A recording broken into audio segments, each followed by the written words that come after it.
Sim, em primeiro lugar nós inauguramos a nova sede do PSD aqui em Elvas, enfim, projetando aqui o nosso trabalho político e autárquico num contexto que é ainda um contexto de consternação e pesar por termos perdido aqui a nossa vereadora na Câmara Municipal há pouco tempo. E depois tive a ocasião de percorrer algumas das ruas do centro histórico da vila e poder contactar com as pessoas e poder comprovar mais uma vez que há uma grande receptividade e que há um cada vez maior entrosamento entre aquilo que é o nosso trabalho político e o anseio e o desejo das pessoas. Aqui nesta instituição, mais uma vez comprovar em primeiro lugar o esforço que é feito quer pelas pessoas que servem e trabalham nas instituições sociais, quer pelas pessoas que as dirigem e que, portanto, assumem funções diretivas, numa altura em que o setor social em Portugal vive tempos de enormíssima dificuldade que tem colocado à prova a sua capacidade de resistência e mesmo de subsistência,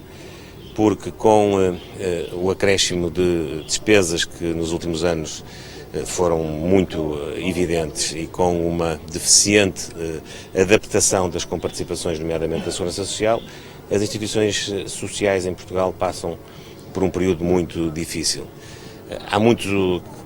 que tenho vindo a alertar para esta situação e hoje aproveito mesmo para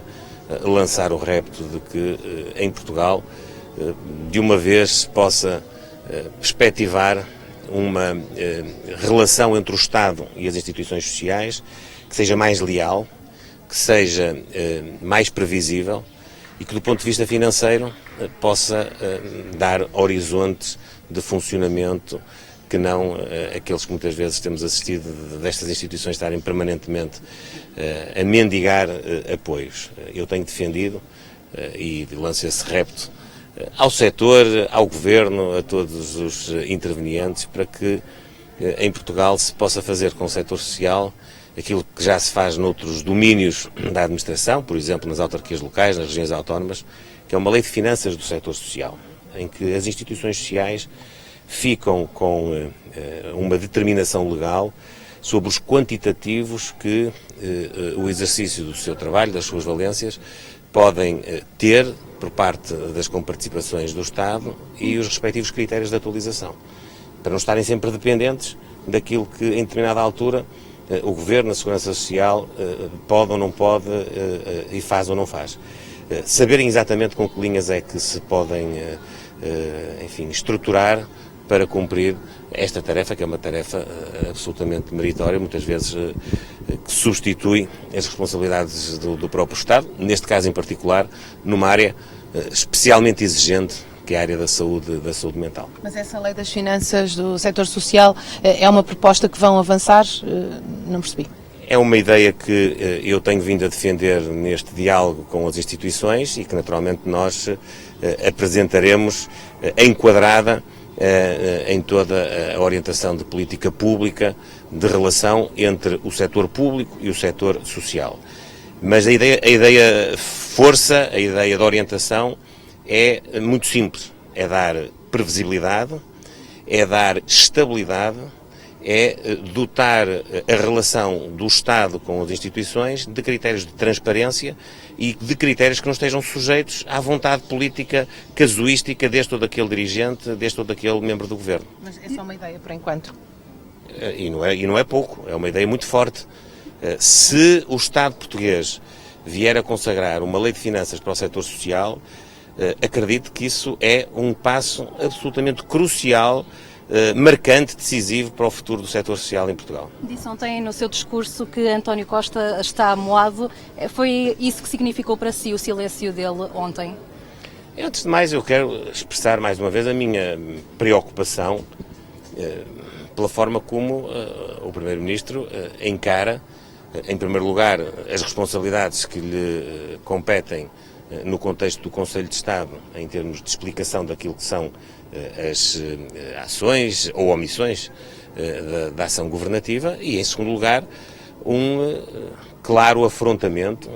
a criação aqui de um conflito institucional com o Sr. Presidente da República. Sou Primeiro-Ministro, tem todo o direito de gostar mais ou menos das ações do Presidente, faz parte das regras do jogo, cada um tem as suas competências, cada um tem as suas funções. Agora, numa altura em que o Sr. Presidente da República decidiu não promulgar um pacote legislativo, fundamentando essa sua decisão, que o Primeiro-Ministro responda com o AMU de ficar em silêncio numa reunião do Conselho de Estado, parece-me, sinceramente, que é um mau sintoma para aquilo que o país exige dos políticos e dos titulares dos órgãos de soberania. E por isso eu reforço a ideia de que Portugal precisa de um novo governo e de um Primeiro-Ministro com outro sentido institucional, com outro sentido de ação política, menos concentrado na conversa, como também disse ontem, menos doutorado em conversa e muito mais empenhado em concretizações. Estamos em direto para a RTP3. Deixe-me perguntar-lhe também sobre um relatório conhecido hoje sobre a pobreza na Europa e a precariedade. Portugal está no top 3 no nível de precariedade na Europa, um número que não tinha em 2020 e 2022. Como é que lê estes valores? Olha, é a confirmação em estudo, em relatório, de uma realidade para a qual eu venho alertando e que ainda ontem à noite, como os senhores puderam comprovar, que assistiram ao jantar que realizámos em Arrões, eu digo-vos com toda a honestidade, eu não sabia da existência deste relatório e alertei para a circunstância de muita gente que trabalha em Portugal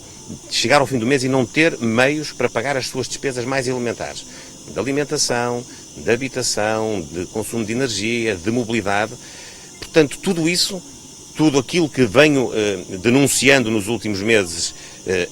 em Portugal, o empobrecimento a que temos assistido, o nivelamento por baixo, está agora comprovado neste relatório, que atesta precisamente esta incapacidade das pessoas que têm mais baixos rendimentos trabalhando, repito, trabalhando, em poder suportar as suas despesas e também atestam a precariedade que hoje existe no nosso mercado laboral. Ou seja, há um país real que é completamente diferente do país sempre muito otimista, sempre muito sorridente do Dr. Costa, do Dr. Medina e todos aqueles que os acompanham no governo. Não sei, podia só voltar aqui à realidade de Elvas e ao PSD, portanto, temos aqui duas realidades no antes e pós-morte de Paulo Calado. Se Paulo Calado podia desempenhar o seu trabalho com pelouros em prol dos elvenses, sucede-lhe Tânia Moraes Rico, que não tem qualquer pelouro, não tem a possibilidade de fazer o trabalho que Paulo Calado fazia, pelo menos nos mesmos moldes. Como é que olha também para essa realidade ao dia de hoje na Câmara Municipal de Elvas? Eu olho para o trabalho do PSD no Conselho de Elvas com muita confiança, naqueles que hoje executam esse trabalho. Não me compete a mim estar a imiscuir-me nas decisões que localmente são desenhadas em cada momento para, do ponto de vista autárquico, nós cumprimos a nossa missão. Há uma coisa que eu posso assegurar: aqueles que o povo de Elvas elegeu com filiação ou indicação do PSD estão nos órgãos municipais, estão nos órgãos das freguesias, com o intuito de servir melhor e com o intuito de, no próximo ato eleitoral, podermos ver reforçada a nossa representação e podermos almejar ter em Elvas uma governação não socialista, porque se há coisa que creio cada vez mais se sente é o cansaço do Partido Socialista, seja o Partido Socialista 1, seja o Partido Socialista 2, travestido de movimento independente, relativamente àquilo que são as pretensões da população. Fiquei ainda mais elucidado e impressionado com a realidade que existe do lado de cada fronteira em Elvas e com a sua completa contradição em desfavor para o nosso território com aquilo que acontece, por exemplo, em Badajoz, do lado da fronteira. E, portanto, aquilo que eu posso desejar e transmitir a todos os cidadãos desta terra é a confiança que nós temos nos nossos dirigentes, nos nossos autarcas e o apoio que lhes daremos para podermos ter um projeto político que nas próximas eleições autárquicas possa quebrar este ciclo, também ele de empobrecimento que o Partido Socialista, repito, com a sua versão 1 ou a sua versão 2 tem trazido a este território. Obrigado.